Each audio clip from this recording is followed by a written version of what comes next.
President Cyril Ramaphosa's latest address to the nation was met with anticipation, skepticism, and cautious hope. As South Africa grapples with energy crises, stubborn unemployment, inflationary pressures, and the lingering effects of global economic uncertainty, the country is desperate for solutions. Ramaphosa's speech promised a new era of economic revival, a blueprint he termed the economic rescue plan. But beneath the polished rhetoric, many analysts and citizens are asking a critical question: is this a bold move that can save the nation, or another empty promise? Ramaphosa outlined his plan with a focus on 4 key pillars: stabilizing energy supply, creating jobs, fostering investment, and combating corruption in both public and private sectors. On energy, he pledged accelerated reforms at Eskom, promising reductions in load shedding and a push toward renewable alternatives. He also spoke of incentivizing private sector involvement to lessen the state's burden. This, he argued, would not only stabilize the economy but also create jobs in critical industries. In terms of employment, Ramaphosa emphasized youth programs, vocational training, and public-private partnerships aimed at reducing the country's staggering unemployment rate, which currently hovers around 33%. He also called for targeted investment in infrastructure projects that could stimulate local economies, especially in rural areas where poverty remains entrenched.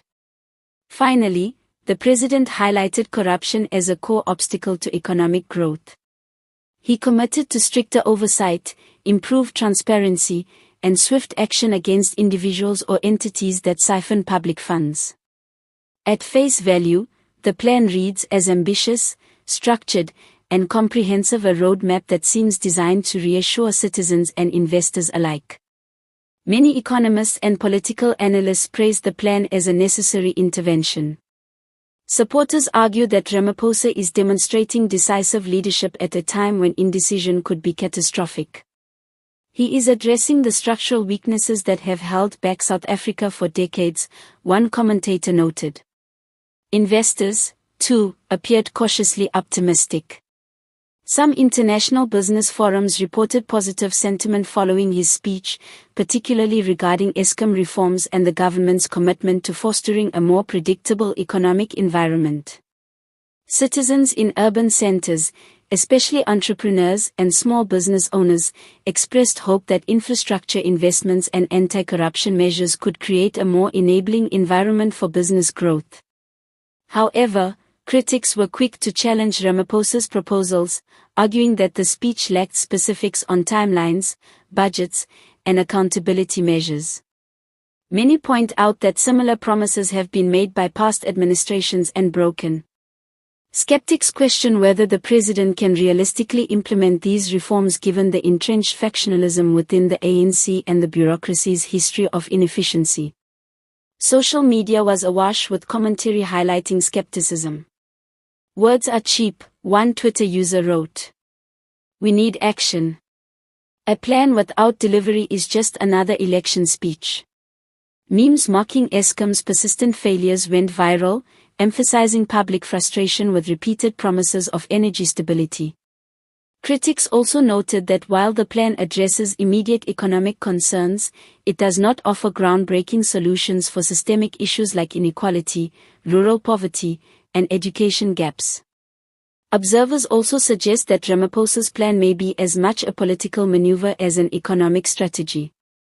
With the ANC facing internal divisions and coalition pressures, the speech serves to project confidence and stability.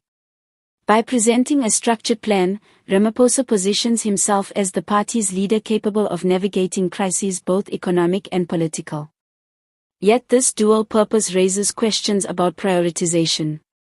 Is the economic rescue plan primarily intended to stabilize the economy, or to shore up political support ahead of turbulent times? Many analysts suggest it is both, and this dual focus may dilute the effectiveness of implementation. Ramaphosa's economic rescue plan is undeniably ambitious.